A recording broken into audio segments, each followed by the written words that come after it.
আসসালামু আলাইকুম রাহমাতুল্লাহি ওয়া বারাকাতুহু। আশা করি আপনারা সবাই ভালো আছেন। আলহামদুলিল্লাহ আমিও ভালো আছি।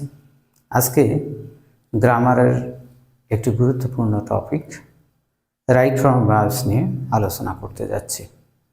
রাইট ফর্ম অফ ভার্বস অর্থাৎ ভার্বের সঠিক ব্যবহার। আর এই ভার্বের সঠিক ব্যবহারের মূল গুরুত্বপূর্ণ যে জায়গা সেটা হচ্ছে টেন্সের ব্যবহার। কারণ আমরা জানি টেন্স মানে হচ্ছে ভার্বের গঠন। So let's start the point with tense. আমরা রাইট ফর্ম অফ ভার্বসটা টেন্স নিয়ে প্রথম পর্যায়ে আলোচনা করতে যাচ্ছি।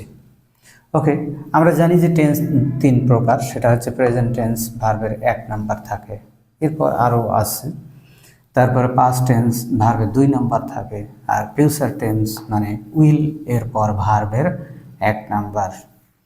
তো এখানে যদি আমরা দেখি যে প্রেজেন্টের ইনডেফিনিট বা পাস্টের ইনডেফিনিট বা ফিউচারের ইনডেফিনিটে, যে ইনডেফিনিট এর ক্ষেত্রে যখন দেখব যে কোনো সেন্টেন্সের মধ্যে চিরন্তন কোনো সত্য বাক্য থাকে অথবা সাধারণ কোনো বাক্য থাকে অথবা ডু ডাজ ব্যবহার করা এমন যদি কোনো বাক্য থাকে, অথবা আমরা আর একটা চিনতে পারি, সেটা হচ্ছে সেন্টেন্সটাতে যদি daily, normally, always, usually, normally, everyday ইত্যাদি থাকে, তাহলে ওটা বুঝতে হবে যে ওটা হচ্ছে প্রেজেন্ট ইনডিফিনিট টেন্স। সেই ক্ষেত্রে টেন্সটার গঠনটা হবে সাবজেক্টের পরে মূল ভার্বের 1 নাম্বার। আর যদি সেন্টেন্সটা নাবোধক বা প্রশ্নবোধক হয় তাহলে ডু ডাজের ব্যবহার থাকবে। আর আমরা জানি যে প্রশ্নবোধক করার জন্য ডু বা ডাজ সামনে নিয়ে তারপর সাবজেক্ট, তারপরে মূল ভার্বের প্রেজেন্ট ফর্ম বা ভার্বের 1 নাম্বার লিখতে হয়। আর যদি সেইটাকে নেগেটিভ করা হয় বা নাবোধক করা হয় তাহলে ডু বা ডাজ এর সাথে নট যুক্ত হয়ে তারপরে মূল ভার্বের 1 নাম্বার ফর্ম বা প্রেজেন্ট ফর্ম হয়ে থাকে। তো আমরা যদি এই চিহ্নগুলো দেখি তাহলে সেটা হবে প্রেজেন্ট ইনডেফিনিট টেন্স। একইভাবে যখন আমরা সেন্টেন্সের মধ্যে ইয়েস্টারডে, ইগো, লাস্ট ডে বা লাস্ট মান্থ, লাস্ট ইয়ার এরকম লাস্ট যুক্ত যে কোনো টাইম ইত্যাদি এগুলো যদি থাকে তাহলে বুঝবো যে সেটা হচ্ছে পাস্ট টেন্সে হবে। অর্থাৎ পাস্ট টেন্স মানে হচ্ছে মূল ক্রিয়া যেটা সেটা ভার্বের 2 নাম্বার হবে। এই ক্ষেত্রে একটু যেটা জানার বিষয় সেটা হচ্ছে যদি সেটাকে প্রশ্নবোধক বা নাবোধক করা হয় তাহলে আমরা জানি যে প্রেজেন্ট ইনডিফিনিট টেন্স বা ভার্বের 1 নাম্বার যুক্ত যে সেন্টেন্সটা সেটাতে ডু ডাজ ব্যবহার করা হতো, কিন্তু যখন এটা পাস্ট টেন্স হয় তখন এটাতে ডিড ব্যবহার করতে হবে। এবং সাথে সাথে মনে রাখতে হবে যে ডিড ব্যবহার মানেই ভার্বের পাস্ট টেন্সের ব্যবহার হয়ে গেল। সেই জায়গায় মূল যখন ভার্বটা সেই মূল ভার্বটার 1 নাম্বার ফর্ম হবে। অর্থাৎ ডিড দ্বারা ভার্বের 2 নাম্বার প্রকাশ করা হয় এবং মূল ক্রিয়া যেটা সেটা ভার্বের 1 নাম্বার হয় যখন ডিডের ব্যবহার আসে, অর্থাৎ নেগেটিভ বা ইন্টারোগেটিভ যখন করা হয়। তাহলে আমরা যদি এই চিহ্নগুলো দেখি ইত্যাদি ইত্যাদি আরও কিছু চিহ্ন আছে, এই চিহ্নগুলো দেখি তাহলে এটা মনে রাখতে হবে যে ওটা হচ্ছে পাস্ট টেন্স। এবং পাস্ট টেন্স মানে শুধু ভার্ব হলে ভার্বের 2 নাম্বার, আর যদি ডিড যুক্ত কোনো ভার্ব থাকে তাহলে ডিডের পর মূল ক্রিয়ার 1 নাম্বার হয়, যেটা পাস্টেরই আর একটা রূপ। ওকে, এইবার আসি যদি সেন্টেন্সের মধ্যে tomorrow, next plus time, tomorrow, the coming, following ইত্যাদি, অর্থাৎ যেটা ভবিষ্যৎ বোঝায়, সেই ক্ষেত্রে ওটা হয় ফিউচার ইনডেফিনিট টেন্স, অর্থাৎ উইলের পর ভার্বের 1 নাম্বার। তো টেন্স ব্যবহারের মাধ্যমে আমরা যখন রাইট ফর্ম ভার্বস করতে যাব তখন যেটা মূল আলোচনার বিষয় এইগুলো হচ্ছে যে ইনডেফিনিট টেন্স অর্থাৎ present indefinite, past indefinite, future indefinite তখনই হবে যখন এইসব চিহ্ন বা এইসব বিষয় উল্লেখ থাকবে। এগুলো হচ্ছে ইনডেফিনিট টেন্সের ব্যাপার। এরপর আসি কন্টিনিউয়াস টেন্সের ব্যাপার। আমরা জানি কন্টিনিউয়াস মানে হচ্ছে বি ভার্বের পর মূল ক্রিয়ার সাথে আইএনজি, এটা হচ্ছে কন্টিনিউয়াস টেন্স। আমরা টেন্সের ব্যবহার অলরেডি জানি। তাহলে বি ভার্বের পর ভার্বের সাথে আইএনজি অর্থাৎ মূল ক্রিয়া যেটা ব্র্যাকেটের মধ্যে দেওয়া থাক অথবা বক্সে দেওয়া থাক, সেখানে বি ভার্বের পর আইএনজি কখন করতে হবে?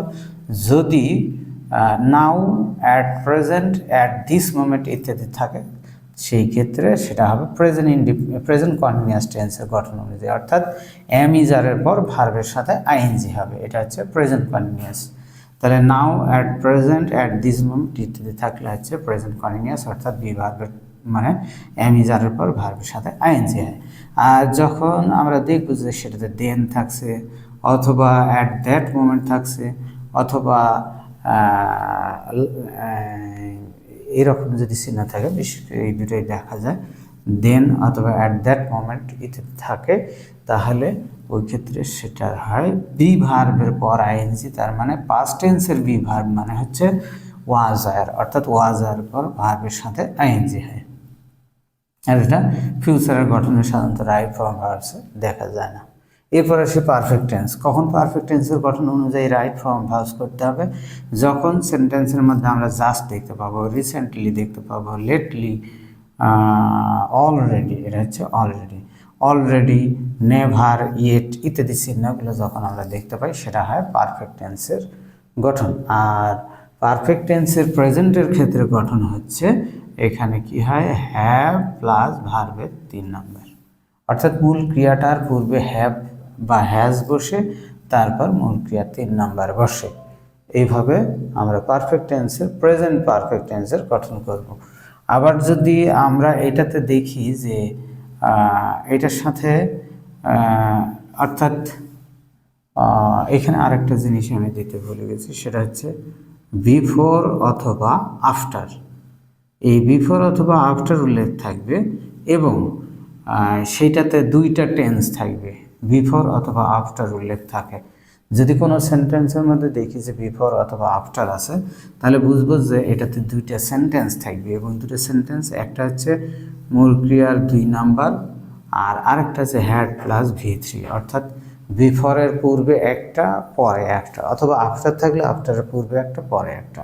তো এইটার ক্ষেত্রে আমরা জানব যে যদি বিফোর উল্লেখ থাকে, বিফোর আর একটা হচ্ছে আফটার, আমরা এটা মনে রাখবো যে আফটারের পর হ্যাড প্লাস V3 হয়, আর বিফোর মানে হচ্ছে পূর্বে, এইটার পূর্বে হয় হ্যাড প্লাস V3।